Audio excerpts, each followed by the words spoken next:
All right, let's just jump right in. Imagine a disaster hits an entire community. A hurricane, a wildfire, an act of violence. The psychological wound is just immense. So the question is, how does healing even begin when thousands of people are affected all at once? This really is the central question, isn't it? It's where individual therapy, as amazing as it is, just hits a wall after a mass trauma event. We're talking about a fundamental crisis of scale. You know, the math on this is just brutal. It's unforgiving. When an entire community is traumatized at the same time, there are never, ever going to be enough individual therapists to meet that sudden, overwhelming need. The one-on-one model simply can't keep up. So what's the alternative? So how do we tackle this crisis of scale? Well, the answer lies in a really specific, evidence-based approach that was designed for this exact challenge: Group EMDR. Okay, the key words here are structured protocol. It's so important to get this. This isn't just taking standard EMDR therapy, eye movement desensitization and reprocessing, and just throwing a bunch of people in a room. No way. It's a completely distinct, formalized approach with its own logic, built for these community-wide events. And this slide, this really nails the crucial difference. In traditional group therapy, people talk about their trauma, but with Group EMDR, the processing is silent. It's internal. Participants do not share their traumatic content out loud, and this is a huge deal because it's a key safety feature that prevents re-traumatization from hearing other people's stories.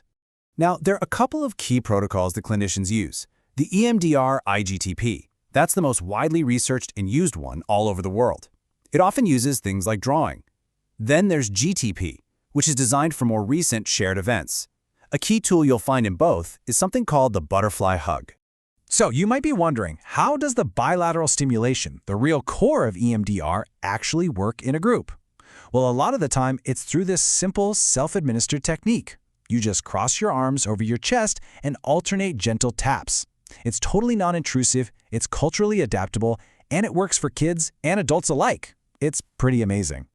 Okay, so we know what it is, we know kind of how it works, but let's look at the proof. Let's look at the bigger picture behind all this, because this really moves from just clinical data into a much broader, humanitarian vision. I love how this slide lays out the benefits, because it's a win-win. For communities, you get a scalable, fast response that actually helps reduce stigma, because everyone is healing together. And for you, the clinician, it means you can expand your impact, you can get involved in meaningful humanitarian work, and you can grow professionally. And this is why it matters on a global scale. This quote from Rolf Carrier, a former UNICEF director, just says it all.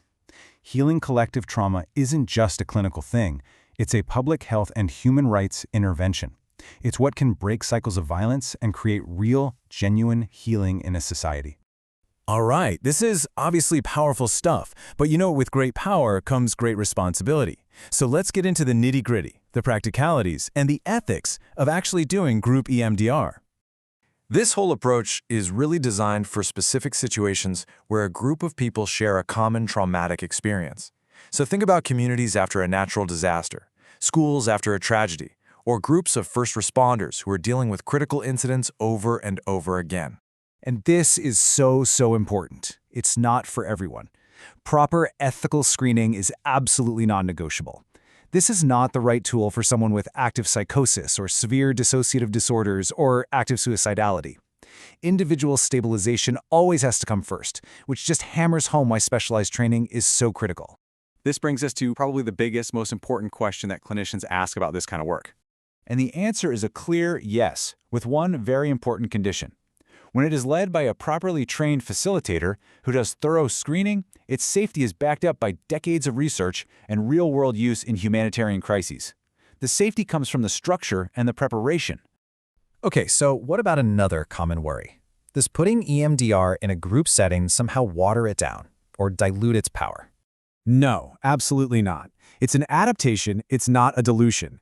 It stays completely true to the core adaptive information processing model and those principles of bilateral stimulation that make EMDR so effective to begin with. So if you're a clinician and you're feeling that pull, that call to do this work, what's the path forward? Let's map out how you can move from just being interested to being competent and finally to taking action. Here it is. This is the responsible step-by-step path. First, you have to have that solid foundation in basic EMDR from a training approved by EMDR-A, that's the EMDR International Association. Then you seek out specialized advanced training specifically in group protocols. After that, it's all about mentorship, consultation, and slowly, carefully building your experience. And if you are looking for that specialized training, well, there's a really clear next step that lines up perfectly with the path we just talked about. Scaling Up's EMDR-GAP training is an EMDR-approved program, which means it meets the highest professional standards. It focuses specifically on that EMDR-IGTP protocol, the highly researched model we mentioned. It's designed from the ground up for clinicians who want a structured, responsible way to get ready for community-based trauma response. So let's just bring it right back to where we started. Mass trauma isn't some rare thing anymore. It's a defining feature of our time. And the mental health needs that come from these events, they simply will not be met by relying only on individual therapy. We have to think bigger. The need is clear. The tools are available. So the only question left is a personal one for every single clinician out there. The work is ready for you. Are you prepared for it?